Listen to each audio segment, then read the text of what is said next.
Hello friends, welcome to my YouTube channel SST study point. दोस्तों, हम political science का third chapter समकालीन दक्षिण एशिया पढ़ रहे हैं। दोस्तों, इस चैप्टर में मैंने पाकिस्तान में लोकतांत्रिक व्यवस्था और नेपाल की लोकतांत्रिक व्यवस्था पर वीडियो बना दिया है। अगर आपने इनकी वीडियो नहीं देखी है तो डिस्क्रिप्शन में लिंक दिया है, वहां से आप देख सकते हैं। दोस्तों, आज हम बांग्लादेश की लोकतांत्रिक व्यवस्था, म्यांमार में लोकतंत्र है या नहीं, या वहाँ पर सैनिक शासन है, या भूटान और मालदीव की शासन व्यवस्था, वहाँ पर शासन व्यवस्था कैसी है, इनके बारे में पढ़ेंगे। तो सबसे पहले देखिए, बांग्लादेश में लोकतंत्र कैसे आया। देखिए, 1971 से पहले बांग्लादेश पाकिस्तान का हिस्सा था। बांग्लादेश को पूर्वी पाकिस्तान कहा जाता था। देखिए, 1971 से पहले क्या था, बांग्लादेश जो था पाकिस्तान का ही हिस्सा था। पाकिस्तान जो था दो भागों में बटा हुआ था, पूर्वी पाकिस्तान और पश्चिमी पाकिस्तान।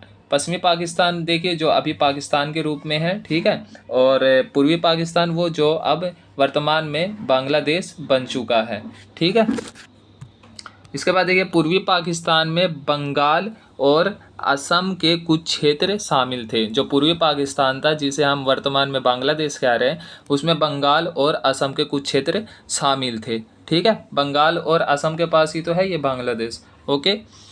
1971 में पश्चिमी पाकिस्तान के विरुद्ध जन आंदोलन के कारण, अब देखिए 1971 में पश्चिमी पाकिस्तान के विरुद्ध, यानी जो वर्तमान में जो पाकिस्तान हम जिसे कह रहे हैं उसके खिलाफ जो है पूर्वी पाकिस्तान ने जन आंदोलन छेड़ दिया, उनका विरोध किया। अब उनका विरोध क्यों किया देखिए, और उनका विरोध करने के बाद ही क्या हुआ, 1971 में फिर जो है भारत पाकिस्तान युद्ध भी हो जाता है। भारत जो है पूर्वी पाकिस्तान यानी बांग्लादेश का सपोर्ट करता है, और बाद में युद्ध के बाद जो है एक मतलब नया देश बांग्लादेश के रूप में सामने आता है, ओके। तो देखिए, संघर्ष के क्या कारण थे पूर्वी और पश्चिमी पाकिस्तान में।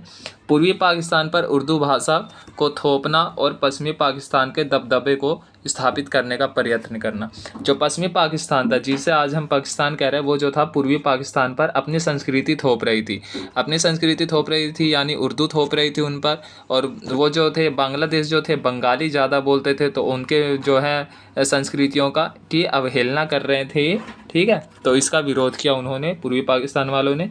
बंगाली संस्कृति और भाषा के साथ दुर्व्यवहार करना, ओके, वो जो थे उनके संस्कृति के साथ दुर्व्यवहार कर रहे थे पश्चिमी पाकिस्तान। प्रशासन में न्यायोचित प्रतिनिधि और राजनीतिक सत्ता में समुचित हिस्सेदारी ना होना। अब जो पश्चिमी पाकिस्तान थे वो पूर्वी पाकिस्तान को राजनीति में किसी प्रकार का हिस्सा नहीं दे रहे थे, वहाँ पर भी अपना दबदबा बनाकर रखा हुआ था। तो इसका विरोध भी पूर्वी पाकिस्तान ने किया, पश्चिमी पाकिस्तान का, ठीक है।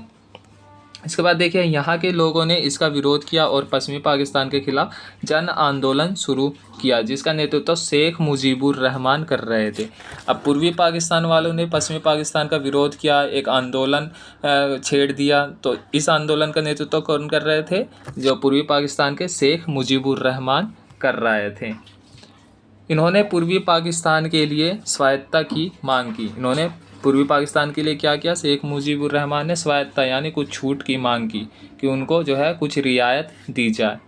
1970 में पाकिस्तान के पहले आम चुनाव में पश्चिमी पाकिस्तान में पीपीपी के जुल्फ़िकार अली भुट्टो, जबकि पूर्वी पाकिस्तान में अवामी लीग के शेख मुजीबुर रहमान, जिन्हें बगबंधु के नाम से भी जाना जाता है, विजयी हुए, ठीक है ना। अब ये जो पीपी है, ये जो पार्टी था एक, ठीक है, तो वहाँ जो था पश्चिमी पाकिस्तान, जिसे आज हम वर्तमान में पाकिस्तान कह रहे हैं, जुल्फ़िकार अली भुट्टो वहाँ से जीते, ठीक है, चुनाव हुआ तो। और पूर्वी पाकिस्तान से शेख मुजीबुर रहमान, जिन्हें बंगबंधु के नाम से जाना जाता है। एक नंबर में पूछा जाता है बंगबंधु के नाम से किस नेता को जाना जाता है, तो शेख मुजीबुर रहमान। इसके बाद देखिए, पश्चिमी पाकिस्तान के दमन का विरोध करने पर शेख मुजीबुर रहमान को गिरफ्तार कर लिया गया। जब शेख मुजीबुर रहमान ने पश्चिमी पाकिस्तान का विरोध किया, तो इसको जो है पश्चिमी पाकिस्तान द्वारा गिरफ्तार कर लिया जाता है, ओके। इसके बाद पश्चिमी पाकिस्तान के नेता याहिया खान की सेना ने बंगाली जनता के आंदोलन को कुचलने की कोशिश की। हजारों लोग पाकिस्तानी सेना द्वारा मारे गए।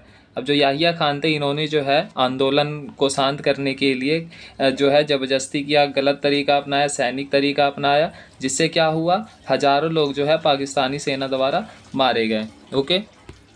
इसके बाद 80 लाख बांग्लादेशी शरणार्थी भारत में घुसे हैं। अब जो यहाँ पर जो संघर्ष हुआ पूर्वी पाकिस्तान और पश्चिमी पाकिस्तान के बीच, तो 80 लाख शरणार्थी जो थे बांग्लादेशी जो थे वो कहाँ भारत में आ गए और भारत को इनका खर्च उठाना पड़ा, भारत पर जो है ये बोझ बन गए। प्रधानमंत्री इंदिरा गांधी ने बांग्लादेश की मुक्ति का समर्थन किया और सैनिक आर्थिक सहायता भी दिए। अब देखिए जब यहाँ पर संघर्ष हुआ तो इंदिरा गांधी ने इनका समर्थन किया बांग्लादेशों का, और बांग्लादेश से ने भी इंडिया से हेल्प मांगा, तो इंदिरा गांधी ने इनको जो है हेल्प दिया सैनिक और आर्थिक रूप से। ठीक है। 1971 में पाकिस्तान को चीन तथा अमेरिका से मदद मिली। देखिए ये वाला पॉइंट जो है बहुत ज़्यादा इंपॉर्टेंट है, इसमें से 1 नंबर में भी पूछे जाते हैं, 2 नंबर में भी बन जाते हैं ये वाले इस पर क्वेश्चन। तो इस स्थिति में श्रीमती इंदिरा गांधी ने सोवियत संघ के साथ 20 वर्षीय संधि पर हस्ताक्षर किए। ठीक है। तो क्या हुआ, पाकिस्तान ने चीन और अमेरिका का साथ लिया इंडिया से युद्ध करने के लिए, तो इंडिया ने क्या किया, सोवियत संघ का 20 वर्षीय संधि कर लिया इनके प्रभाव से बचने के लिए। तो इससे क्या हुआ, फिर जो है बाकी देश जो है पीछे हट गए और इंडिया पाकिस्तान के बीच युद्ध हुआ, तो इंडिया जो है इसमें विजयी रहा। तो इसमें से क्वेश्चन बनता है कि इंडिया ने सोवियत संघ के साथ 20 वर्षीय संधि क्यों किया था। ठीक है, 1 नंबर में बनता है ये क्वेश्चन, तो आपको ये पॉइंट अच्छे से याद रखना है। ओके।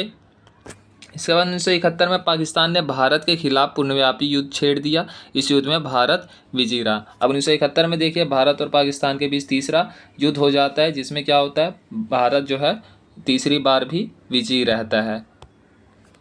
पाकिस्तान सेना ने 90,000 सैनिकों के साथ आत्मसमर्पण कर दिया। अब देखिए ऐसा कहा जाता है कि लगभग 90,000 सैनिकों को जो है इंडिया अपने कब्जे में कर लेता है। ठीक है, इस युद्ध में 1971 के युद्ध में अंत में नए देश बांग्लादेश का जन्म हुआ। अब इस युद्ध का जो है सबसे बड़ा परिणाम क्या हुआ, बांग्लादेश आज़ाद हो गया। जिसे हम पूर्वी पाकिस्तान कह रहे थे वो बांग्लादेश एक अलग देश बन गया, स्वतंत्र देश बन गया। ओके। देखिए बांग्लादेश पर अगला क्वेश्चन बनता है कि बांग्लादेश में नए संविधान का निर्माण कैसे हुआ और नए संविधान का निर्माण करने में क्या क्या कठिनाई आई। अब देखिए पूर्वी पाकिस्तान जिसे हम बांग्लादेश आज वर्तमान में कह रहे हैं, ये जब आज़ाद हुआ तो यहाँ पर संविधान कैसे निर्माण किया गया और इसके निर्माण में क्या क्या कठिनाई आई, कौन सी शासन व्यवस्था अपनाई गई, देखिए इसके बारे में।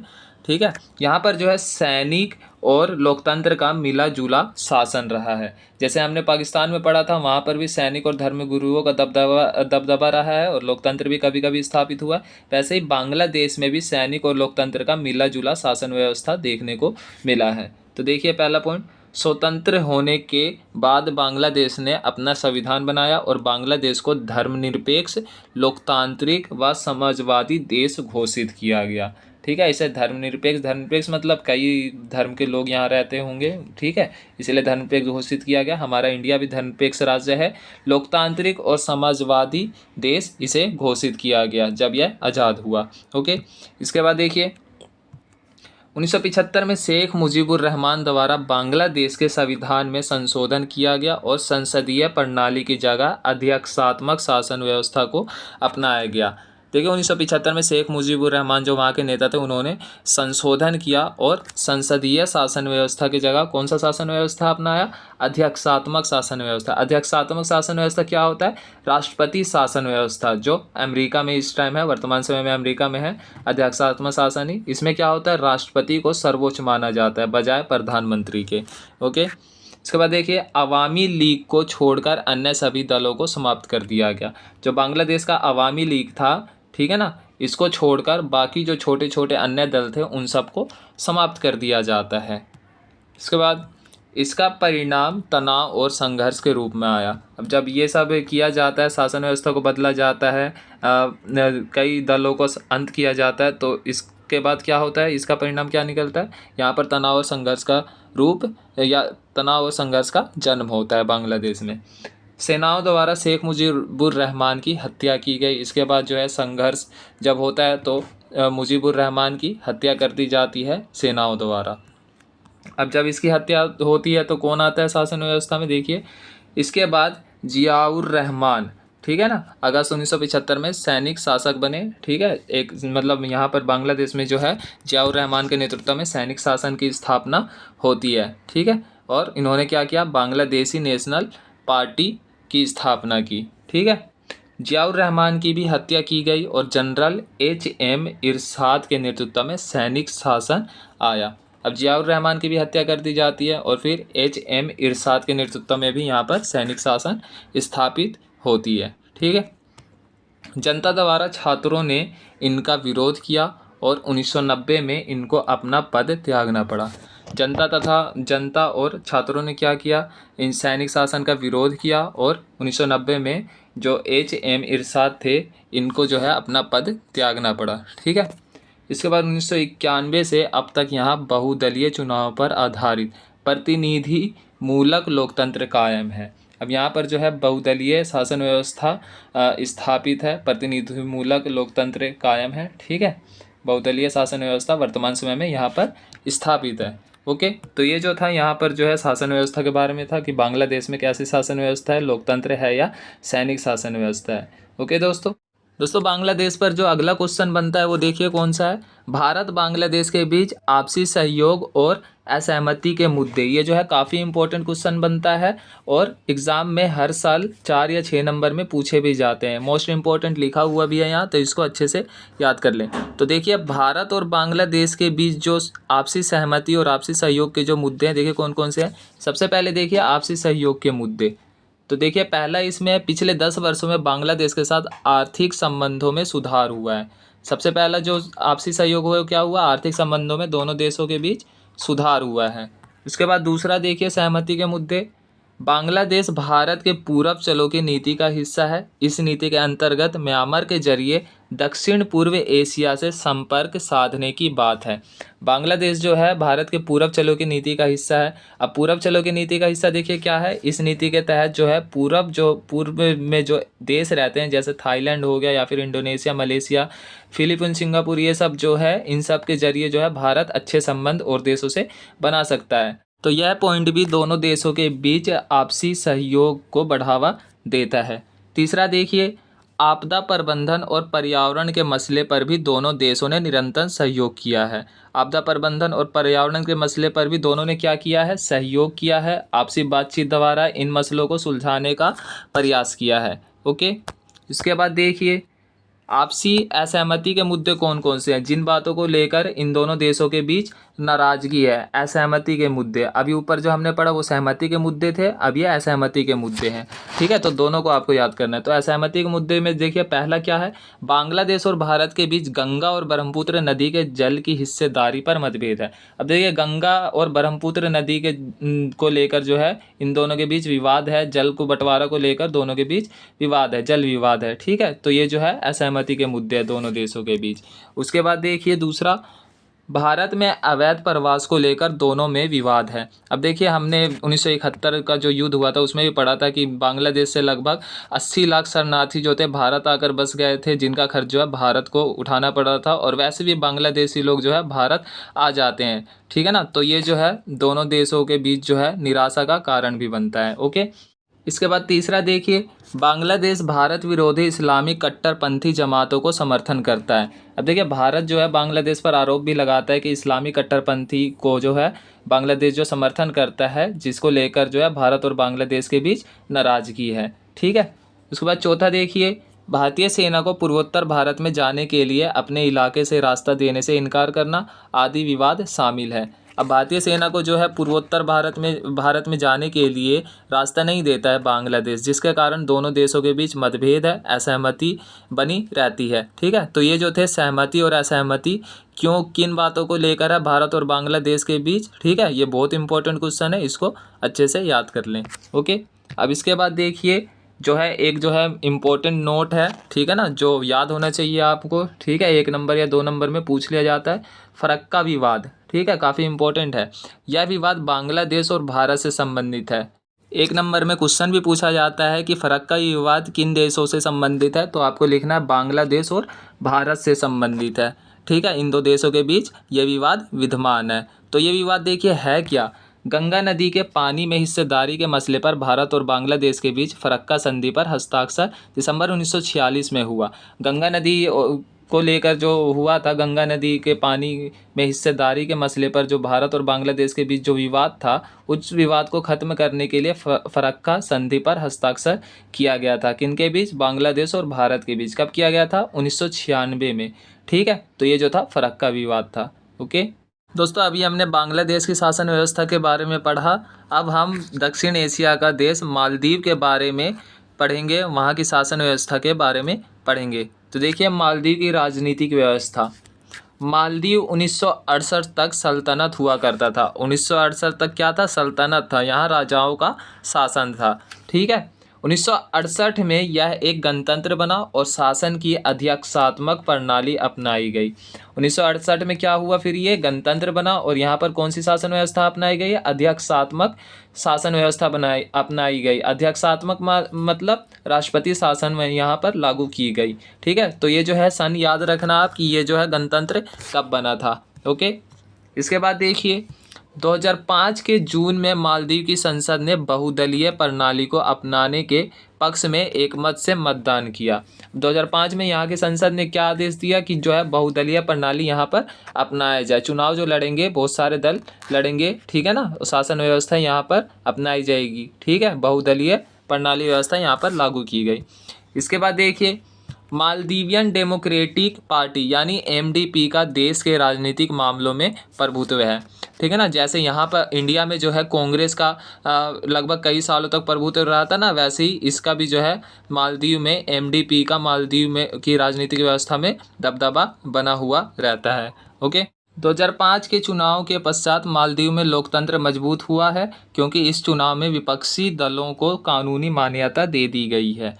2005 के बाद यहाँ पर क्या हुआ? लोकतंत्र मजबूत हुआ है और विपक्षी दलों को भी चुनाव लड़ने का अधिकार दे दिया गया, कानूनी मान्यता प्रदान कर दिया गया है। ओके, तो ये जो था मालदीव की शासन व्यवस्था के बारे में था। ठीक है, काफ़ी छोटा सा है, इसको आप एज टू एज जो है याद कर लें। ठीक है ना, एग्ज़ाम में पूछा जा सकता है 2 नंबर या 4 नंबर में, तो यही लिखना है आपको।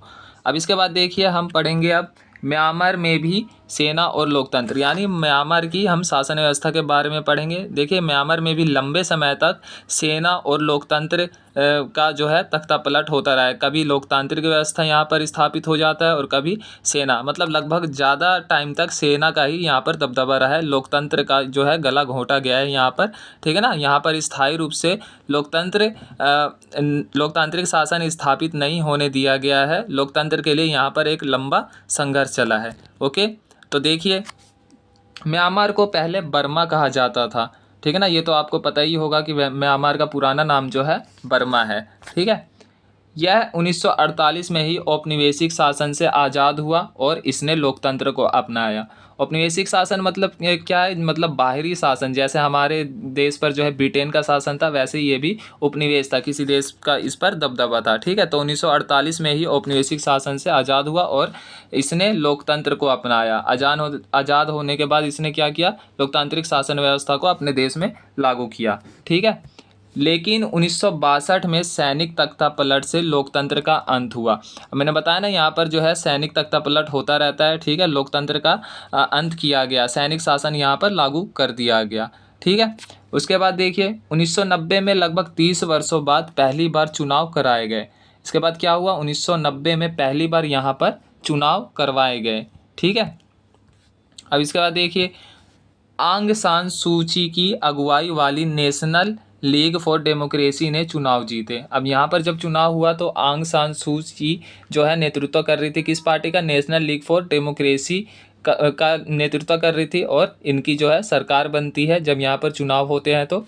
ठीक, इसके बाद देखिए, पर म्यांमार के फौजी शासकों ने सत्ता छोड़ने से इनकार कर दिया और चुनाव परिणामों को मान्यता नहीं दी। अब देखिए, यहाँ पर चुनाव के माध्यम से यहाँ पर जो है शासन व्यवस्था स्थापित होता है, उसको मानने से इनकार कर देते हैं। कौन कर देते हैं? सैनिक शासक, फौजी शासक जो है इस चुनाव प्रणाली को नहीं मानते हैं और जो है यहाँ पर सैनिक शासन को ही स्थापित रखते हैं। ठीक है, इसके बाद देखिए, बल्कि उन्होंने सूची के समेत चुने हुए लोकतंत्र समर्थक नेताओं को गिरफ्तार कर जेल में डाल दिया या उनके घर में ही नज़रबंद कर दिया गया।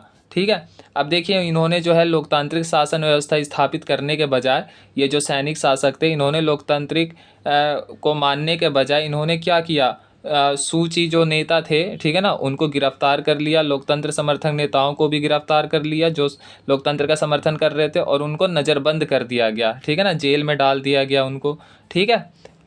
उसके बाद देखिए बहुत छोटी छोटी राजनीतिक गतिविधियों के लिए भी लोगों को पकड़कर जेल की सज़ा दी गई। अब देखिए जो जो भी थोड़ा सा भी गलती कर रहे थे, थोड़ा सा भी जो मतलब विरोध कर रहे थे सैनिक शासकों का, उनको भी जेल में डाल दिया गया। मतलब उनके साथ जो है एक तरह से अत्याचार किया गया, ठीक है। इसके बाद देखिए यहाँ सरकार के खिलाफ सार्वजनिक रूप से बोलने या बयान जारी करने वाले किसी भी व्यक्ति को 20 वर्ष तक की जेल की सज़ा हो सकती है। अब देखिए यहाँ कोई भी जो है सैनिक शासकों के खिलाफ थोड़ा सा भी बोलता था, ठीक है ना, उनसे सवाल जवाब करता था, उनको लगभग 20 सालों तक क्या किया जाता था, जेल में उनको बंद कर दिया जाता था, उनको सज़ा दी जाती थी 20 सालों तक, ठीक है। अब इसके बाद देखिए म्यांमार की फौजी सरकार की जातियों से तंग आकर वहां के 6 से 10 लाख लोगों ने अपना घर बार छोड़ दिया और दूसरी जगहों पर शरणार्थी बनकर आज भी रह रहे हैं। अब देखिए म्यांमार के जो मतलब कई सारे जो लोग थे, आम जनता से जो थे, वो फौजियों के मतलब मनमानी के कारण क्या किया, उन्होंने तंग आकर म्यांमार को छोड़ दिया और आसपास के जो देशों में जाकर बस गए और वहाँ पर शरणार्थी बनकर रहने लग गए, ठीक है, क्योंकि वो काफ़ी ज़्यादा इनकी जातियाँ से परेशान हो चुके थे, इसीलिए उन्हें म्यांमार छोड़ना पड़ा। ओके। इसके बाद देखिए नज़रबंद की सज़ा झेलने के बावजूद सूची ने लोकतंत्र के लिए अपना अभियान जारी रखा। उनके संघर्षों को अंतर्राष्ट्रीय स्तर पर मान्यता मिली है, उन्हें नोबेल शांति पुरस्कार भी मिला है। अब देखिए नज़रबंद किए जाने के बाद भी जो आंग सूची थे उन्होंने जो है लोकतंत्र के लिए अपना अभियान जारी रखा। उन्होंने लोकतंत्र के लिए जेल में रहते हुए भी लोकतंत्र के लिए आवाज़ उठाते रहे वो, ठीक है। तो इसलिए क्या हुआ, उनको इन संघर्षों को जो इन्होंने संघर्ष किया था उसको अंतर्राष्ट्रीय स्तर पर मान्यता दिया गया, ठीक है, और उन्हें नोबेल पुरस्कार से भी क्या किया गया, सम्मानित किया गया, ठीक है। इसके बाद देखिए फिर भी म्यांमार के देशों का अपने देश में लोकतांत्रिक सरकार कायम करने का संघर्ष समाप्त नहीं हुआ। अब देखिए म्यांमार में इतना कुछ होने के बाद भी, इतना संघर्ष करने के बाद भी यहाँ पर जो है लोकतंत्र स्थापित नहीं हुआ और यहाँ पर लोकतंत्र के लिए जो है संघर्ष चलता रहा, ठीक है। इसके बाद देखिए म्यांमार में साल 1962 से लेकर साल 2011 तक देश में मिलिट्री तानाशाही शासन रही। साल 2010 में म्यांमार में आम चुनाव हुए और 2011 में नागरिक सरकार बनी जिसमें जनता द्वारा चुने हुए प्रतिनिधियों को राज करने का मौका मिला। अब देखिए म्यांमार में क्या हुआ, 1962 से लेकर 2011 तक देश में मिलिट्री तानाशाही शासन रही। मिलिट्री तानाशाही शासन मतलब मिलिट्री का यहाँ पर दबदबा रहा, मिलिट्री अपनी मनमानी करती रही, जो एक काफ़ी मतलब लंबे समय तक यहाँ पर जो है शासन रहा, मिलिट्री तानाशाही स्थापित रहा। तानाशाही मतलब मनमानी करना, ठीक है। तो साल 2010 में म्यांमार में आम चुनाव हुए और 2011 में नागरिक सरकार बनी। नागरिक सरकार मतलब लोकतांत्रिक सरकार यहाँ पर बनी जिसमें जनता द्वारा चुने हुए प्रतिनिधियों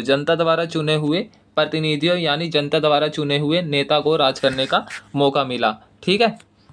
इसके बाद नागरिक सरकार बनने के बाद भी असली ताकत हमेशा आर्मी के पास ही रही। अब देखिए यहाँ पर लोकतंत्र स्थापित हुआ फिर भी जो है यहाँ पर क्या हुआ, आर्मी का ही दबदबा देखने को मिला और ये जो है अब भी यहाँ पर विद्यमान है, ठीक है। तो ये जो था म्यांमार की राजनीतिक व्यवस्था, म्यांमार में जो है किस प्रकार लोकतंत्र के लिए एक लंबा संघर्ष चला, ठीक है ना, और किस प्रकार लोकतंत्र का यहाँ पर गला घोंटा गया उसके बारे में था, म्यांमार की शासन व्यवस्था के बारे में था, ठीक है। तो इसको आप पढ़ें, अच्छे से समझे, ओके।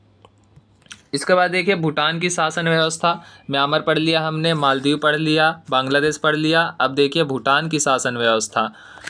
तो भूटान देखिए, भूटान अपने इतिहास में कभी भी परतंत्र देश नहीं रहा है। परतंत्र देश मतलब भूटान पर किसी का भी दबदबा नहीं रहा है, किसी भी बाहरी देशों का अधिकार नहीं रहा है। जैसे इंडिया पर, म्यांमार पर, इन सब पर जो है, श्रीलंका पर ब्रिटेन का दबदबा था ना, वैसे जो है यहाँ भूटान जो है किसी के भी अधीन नहीं रहा है। ठीक है, तो ये जो है याद करने वाली बात है, 1 नंबर में आ भी सकता है कि ऐसा कौन सा देश है जो किसी के भी अधीन नहीं रहा है। ठीक है, इसके बाद देखिए भूटान में उगवेन वांगचुक वंश का शासन लंबे समय तक रहा, अर्थात यहाँ वंश आधारित शासन था।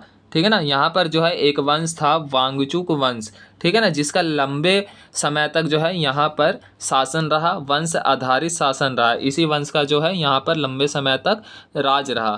ठीक, इसके बाद देखिए भूटान का संविधान वर्ष 2008 में लागू हुआ और यहाँ लोकतांत्रिक संवैधानिक राजतंत्र की स्थापना हुई, जिसकी प्रभुसत्ता किसमें था, प्रभुत्ता किसमें था, जनता में निहित। ठीक है, जनता में निहित था। तो यहाँ पर 2008 में क्या हुआ, संविधान लागू हुआ और लोकतांत्रिक संवैधानिक राजतंत्र की स्थापना हुई, जिसकी सत्ता जो था जनता में निहित थी। ठीक, तो ये जो था भूटान के बारे में था, बस इतना याद कर ले काफ़ी है। ठीक है ना, 1-2 नंबर में ही इसमें से आता है भूटान के बारे में।